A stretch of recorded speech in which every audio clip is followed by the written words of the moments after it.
Stan, here we are in the library room. Curtains closed because I've got a rifle in here. It's the front of the house. And society can be a bit funny if you start waving rifles around in the front window. Anyway, so see my little display. So you've got there an American with a bazooka, British 8th Army sort of painted, Japanese soldier charging, Australian infantry, British commando, British para commando or para. I'm not sure about him actually, what he is. But I was going to have the Japanese plastic soldier. These are probably airfix running at the Aussie, and that must have been a strange thing when you were. I'll say from a British point of view, simply because I am British, also Australian as well. But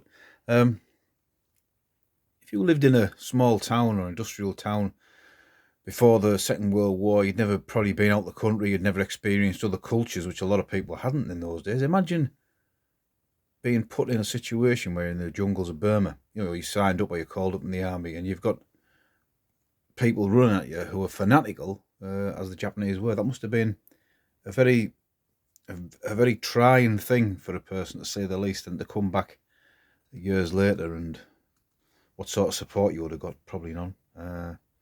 Yeah, lest we forget, as they say. So I got these 180 mixed bag of these soldiers for 13 quid from a charity shop. I was in the next town over, walking along. Don't go in the charity shop. Don't go in the charity shop. Don't go in the charity shop. And I went in the charity shop. And this is a compromise with me missus, that I'd have these 6, 7 models out.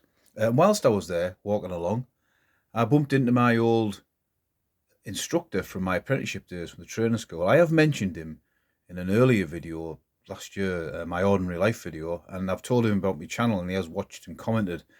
And what a nice bloke. It was very nice to catch up with him. I have seen him since I left the training school, but I hadn't seen him for a long time, maybe 20 years. And as we were parting company, he shook my hand and he said to my wife, "This lad here, he was the best apprentice I ever taught. Nothing was ever a problem. He always buckled down and got on with his job. What a great lad he was." Don't think so. He actually said, "This lad here was the cheekiest little so-and-so I ever had to," said very firmly, tongue very firmly in cheek, but it was nice to see him. Anyway, what's our little video about today? So it'll get positioned. It's a bit of a redo regarding the Swedish Mauser rifle.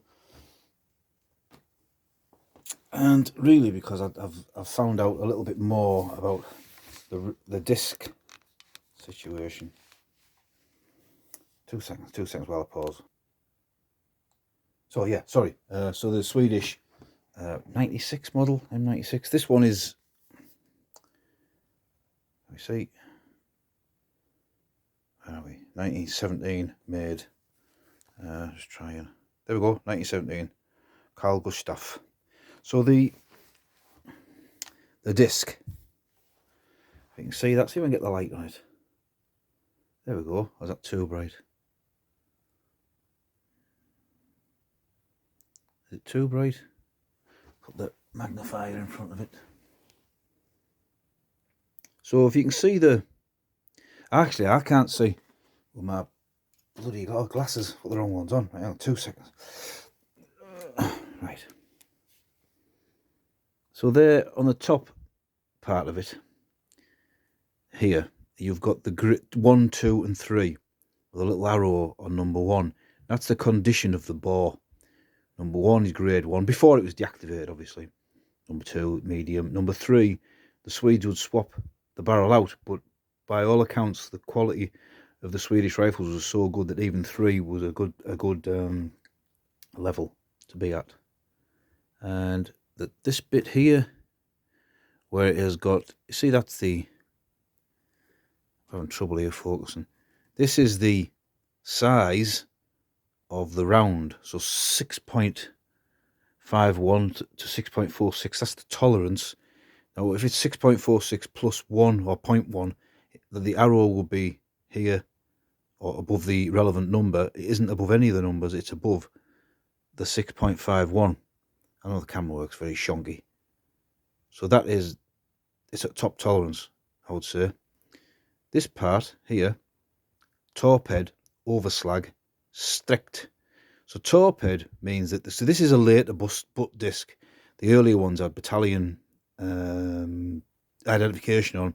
This is telling you that this rifle is for the torpedo shaped bullet. But as it's an older design rifle, it was initially designed for a more rounded bullet. The overslag means how you would adjust the sights or your shooting to cope with the different ballistic properties of the pointier bullet.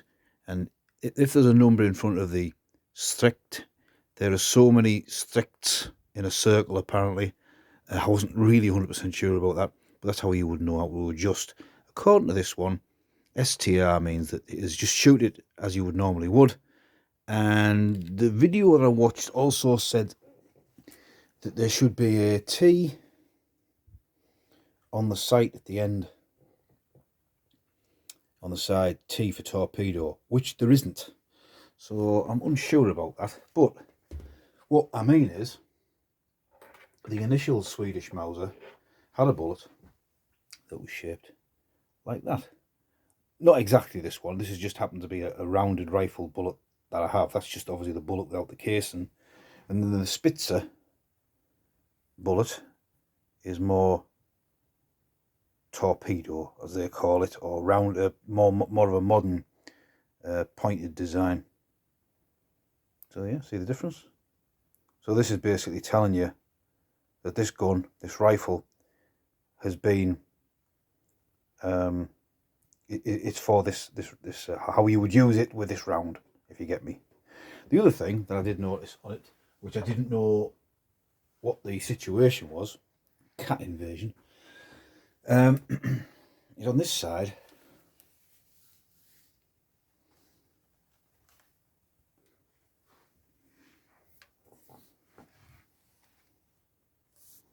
You see that? And that's got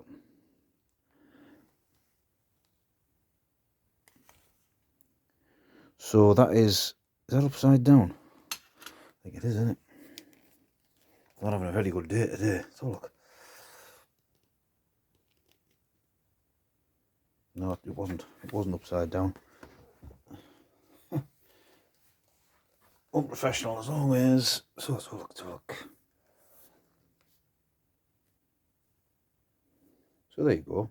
6.65 millimeter round. BNP 17 tons per square. BNP British Nitro Power, I think. Can't remember exactly. British Nitro. Basically, it's a stamp just for when a military rifle has been transferred over the British civilian shooting market. So the £1,700 per square inch, I suppose, is a proof and stamp that this rifle can take a certain powered cartridge. At this end, it does have a stamp on there, 0, which I'm not sure whether that does have to do with the torpedo round. So apologies for the camera work, as always. It is difficult when you've got limited, when you're just using a phone and a stand. But yeah, that's where we are at the minute. So I'll finish up with a little shot of the old bookcase. Where are we? Any more room on that? Up, there we go. Shot of the old bookcase with the little soldiers on there, and a rifle, which is the Swedish Mauser 1896. That's a 1917 made one, and just to say, it was very nice to bump into my old instructor the other day. Very nice indeed. And I'd just like to thank everybody for watching my jibber jabber through the year. I know I don't always do things properly. I know I sometimes talk a load of rubbish, but I am passionate about this subject. My problem is that I don't really know how to edit, although one of my relatives might be helping me this Christmas. We're going to they're coming to our house, and he's going to help me edit, hopefully, or show me how to do it. That might be a bit different. I probably should look into things more before I blurb it all out on the internet. I get too excited when I get something, I want to do something about it. But then again, also, you put stuff up there and you learn more about it from YouTube. There's been some highlights this year for me. Definitely getting more Third Reich military and more DX, and of course more binoculars. 3 to come at Christmas. Can't stop myself. The lowlights, some friends have gone off YouTube, and you know, one of the big ones, obviously, Military Collectibles. What happened to him? What happened to him is, you know, not great at all. I'm probably losing my enthusiasm a little bit for it, simply because he was always there as a bank of knowledge to look back on the videos. Second to none, I used to reference his stuff all the time, and so what am I going to do? I'm going to carry on going and see how we get on. So I do enjoy doing it, and hopefully, just finish my tea, normal tea, not DDR tea. I had too much that the other night. Hopefully next year I'll just keep on getting more stuff and showing you it all, and that's it really. So this will be obviously the last video I do before Christmas. Have a great Christmas, and I hope you get all the little odds and ends that you want from the world of militaria. So I think that's about it really. Yeah, that's about it. So thanks everybody. You all know who you are, all your subscribers, people I've met. That's another thing, that I've met people face to face and spoke to people on the phone. So the internet and YouTube, etc., for all the, sometimes I'll say bad things, sometimes the negative things that happen, there's been good things that I've met people and been in touch with people that I never would have done if I hadn't have started this channel in Military Mad, Military Collectibles, Blitz 1944, Jim Timber, Landsturm, to name but a few if I've forgotten anybody. Chris Fur's Militaria, World War II, 1992, World War Militaria, like just the Fur brothers, everyone else out there that's been in touch with me. Thanks very much for your support, and hopefully, stop saying hopefully next year, I should do it. I'm better when I've had a few like refreshments. I'm gonna have to stop this doing drinking normal tea while I do it. Anyway, this is Stan. Have a good Christmas. See ya.